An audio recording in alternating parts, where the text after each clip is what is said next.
Este podcast se presenta gracias al programa de apoyo al periodismo independiente del Grupo Bancolombia, porque una sociedad mejor informada está más protegida.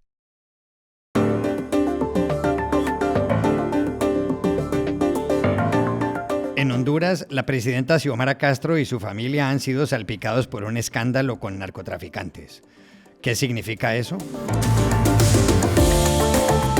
Human Rights Watch publicó ayer un informe sobre la represión oficial del régimen venezolano tras las elecciones del 28 de julio. Hoy los detalles. En Washington se acaba de presentar Latino Land, un libro muy interesante sobre la comunidad hispana. Hablamos con su autora. Hola, bienvenidos a Y esto no es todo, el podcast del Georgetown Americas Institute de la Universidad de Georgetown en Washington, D.C. Soy Juan Carlos Iragorri, desde Málaga. Soy Paz Rodríguez Niel, desde Buenos Aires. Soy Jorge Espinosa y estoy en Bogotá. Es jueves 5 de septiembre y esto es todo lo que usted debería saber hoy.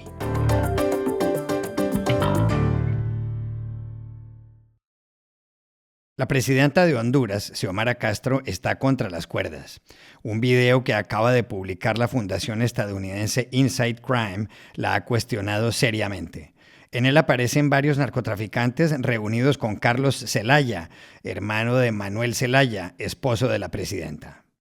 Las imágenes son de 2013 y en ellas se ve y se oye cuando narcos, como Ramón Mata, le ofrecen a Carlos Zelaya $650.000, unos 13 millones de lempiras, para la entonces campaña presidencial de Xiomara Castro. En esas elecciones, Juan Orlando Hernández la derrotó. Esta semana, Carlos Zelaya admitió la autenticidad del video. El sábado, su hijo, el ministro de Defensa, José Manuel, había renunciado por las investigaciones contra Zelaya padre y por acusaciones de la embajadora de Estados Unidos, Laura Dogu. Xiomara Castro habló este martes. Condeno todo tipo de negociación entre narcotraficantes y políticos. El plan para destruir mi gobierno socialista, democrático y el próximo proceso electoral están en marcha. Las mismas fuerzas oscuras, internas y externas del 2009, con la complicidad de la mediática corporativa nacional e internacional, se están reorganizando en nuestro país para asestar un nuevo golpe de Estado que el pueblo debe repeler. La semana pasada también fue turbulenta. La embajadora estadounidense acusó además al jefe del Estado Mayor, Roosevelt Hernández, de estar vinculado al narcotráfico. La presidenta Xiomara Castro reaccionó, dio por terminado el tratado de extradición con Washington. Es importante recordar que el antecesor de Xiomara Castro, Juan Orlando Hernández, fue condenado en junio en Nueva York a 45 años de cárcel por narcotráfico. Manuel Mel Zelaya, el esposo de Xiomara Castro, fue desalojado de la presidencia en 2009 y expulsado a Costa Rica. ¿Qué significado tiene lo sucedido ahora con Xiomara Castro, elegida a finales de 2021 y en el poder desde enero de 2022? Llamamos ayer a Milwaukee a Eric Colson, director de políticas de la Fundación Internacional de Seattle, que se enfoca en Centroamérica. La crisis que estalló últimamente en el gobierno de Honduras y entre la familia Zelaya Castro es grave y señala una situación de debilidad institucional y democrática de ese país.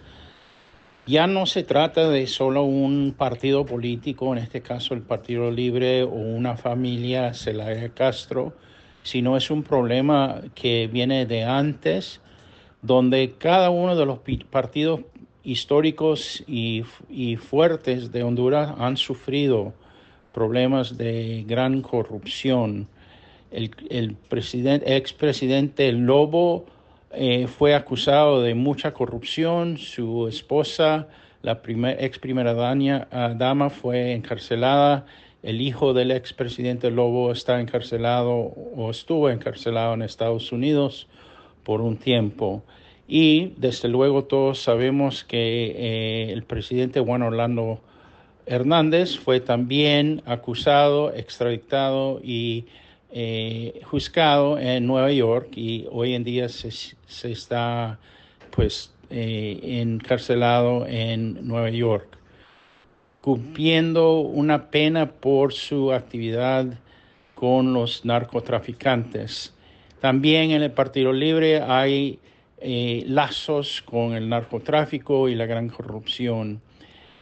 La cosa es que esto ya no es un tema de partido o familia o izquierda o derecha, ha tocado a todos y a todas y es realmente un momento cuando hay que ver qué soluciones que van más allá de los partidos que pueden ayudar a Honduras a recuperar su democracia. Creo yo que uno de esos mecanismos es el mecanismo anticorrupción de la ONU, la llamada CICI, pero el propio gobierno de Castro no ha querido cumplir con los requisitos para recibir este mecanismo. Así que estamos en un momento muy difícil.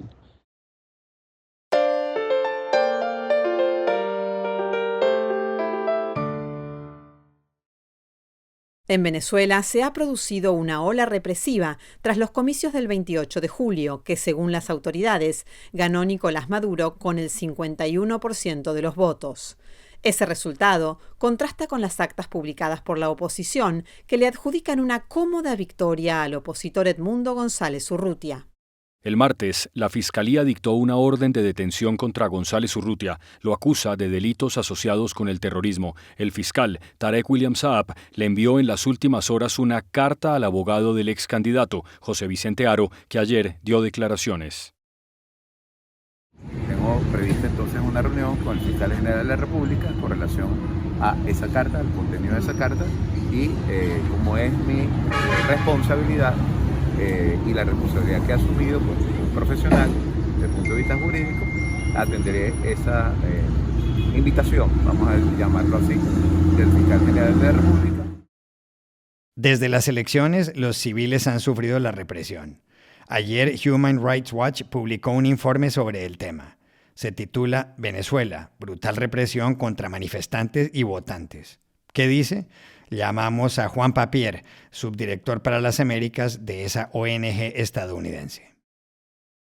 Juan Carlos, el informe que acabamos de publicar documenta en detalle la represión del régimen de Maduro luego de las elecciones del 28 de julio.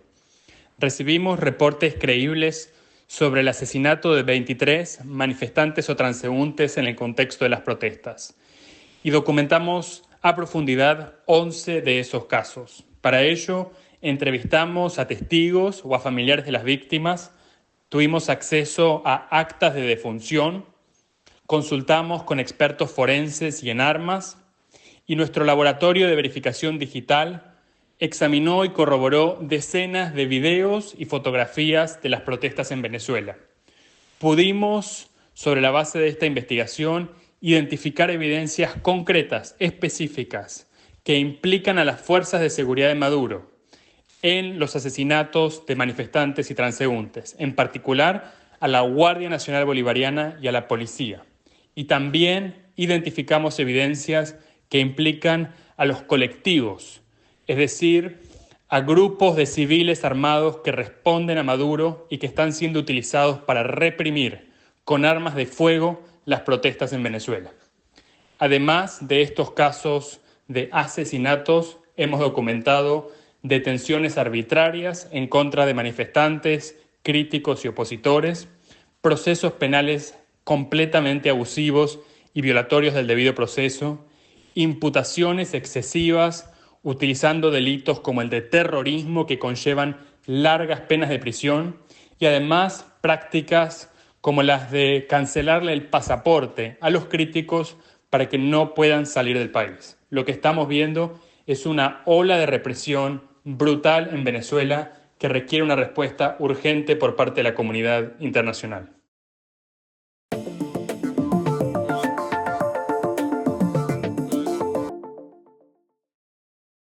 Este podcast se presenta por cortesía de Movistar Empresas, el aliado que está transformando y potenciando negocios en toda Hispanoamérica con soluciones digitales en cloud, IoT, seguridad, conectividad, Big Data y advertising. Movistar Empresas, siempre el camino seguro. Y este podcast también se presenta con el patrocinio de Tecnoglass, el poder de la calidad. Tecnoglass es la compañía líder en la manufactura y comercialización de vidrios, ventanas y fachadas para el mercado de la construcción en Estados Unidos y el mundo. Para mayor información, visite nuestra página web www.tecnoglass.com. Hace pocos días, a finales de agosto, en el Festival Nacional del Libro que organiza la Biblioteca del Congreso de Estados Unidos, la más grande del mundo, se presentó un libro muy llamativo sobre los hispanos en ese país, una comunidad de más de 60 millones de personas, el 20% de la población. El libro se titula Latinoland, A Portrait of America's Largest and Least Understood Minority, es decir, Tierra de Latinos, un retrato de la minoría más grande y menos comprendida de Estados Unidos. Fue escrito por la peruano-estadounidense María Arana, autora de una biografía de Bolívar. María Arana fue además la editora de la sección de libros del diario The Washington Post. ¿Cuáles son las 2 o 3 cosas que más van a sorprender en las 576 páginas de Latinoland? La llamamos ayer mismo a la capital estadounidense para preguntarle. Mira, mi libro es una panorámica amplia y a la vez personal de los latinos en Estados Unidos, pero si tuviera que escoger unas cuantas cosas sorprendentes en él, diría, número 1, la historia de esta población no es corta. Empieza con la Revolución estadounidense hace 250 años. Por ejemplo, los hispanos corrieron del Caribe, de México, para ayudar a George Washington a liberar el país. Por ejemplo, otro ejemplo, el primer almirante de la Marina estadounidense fue un hispano, se llamaba David Farragut. Y hay una estatua del almirante en medio de la capital, pero nadie se fija que es hispano, el almirante Farragut. Bueno, segundo, somos el país de hispanohablantes más grande del mundo, salvo México. Más grande que Colombia, Argentina, Venezuela, cualquier otro país en Latinoamérica. Tercero, con 65 millones de nosotros, latinos, si consideramos a esta población como una nación entera en sí, tendremos el 5º más grande PIB en el mundo. Somos una fuerza económica masiva, impresionante, sin igual.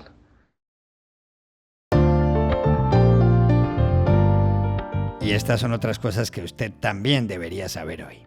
En el Perú, la única magistrada del Tribunal Constitucional fue elegida ayer presidenta del organismo hasta 2026. Se trata de Lucimelda Pacheco, abogada de la Pontificia Universidad Católica y con posgrado en la Universidad de Navarra. Pacheco, que ha sido profesora de la Universidad de Piura, es de tendencia conservadora. Vinculada al Opus Dei, ha cuestionado que el feminicidio exista como delito y se ha declarado a favor del indulto al expresidente Alberto Fujimori, ahora en libertad, pero condenado por 2 masacres que constituyen delitos de lesa humanidad. En Estados Unidos, un niño de 14 años, Colt Gray, mató ayer a tiros a 2 profesores y a 2 estudiantes en el colegio Apalachee de Winder, a unos 80 kilómetros de Atlanta, en el estado de Georgia. El menor se entregó tan pronto llegó la policía. En lo que va del año, ha habido 385 tiroteos en ese país, 22 de los cuales han arrojado un saldo de más de 4 víctimas mortales. El porte de armamento está permitido por la segunda enmienda de la Constitución en Estados Unidos, donde hay más armas que habitantes. La población total es de 331 millones de personas. Ayer se conocieron los futbolistas nominados al Balón de Oro 2024, una lista donde, por primera vez desde 2003, no figuran ni el argentino Lionel Messi ni el portugués Cristiano Ronaldo. Están, por ejemplo, el brasileño Vinicius Jr., el francés Kylian Mbappé, el inglés Jude Bellingham y el español Dani Carvajal, todos del Real Madrid, y también el noruego Erling Haaland y el portugués Rubén Díaz del Manchester City. Y hay jugadores jóvenes como Nico Williams, delantero del Athletic de Bilbao, Iragorri. El Athletic, ese equipo me gusta. Y aquí termina Y esto no es todo, donde siempre habrá más. En la producción estuvo John F. Burnett. Y pueden suscribirse a este podcast en nuestro sitio web, yestonoestodo.georgetown.edu, seguirnos en nuestras cuentas de X y de Instagram, @yestonoestodo, y buscarnos en nuestro canal de YouTube. Gracias por oírnos. Chao, hasta la próxima.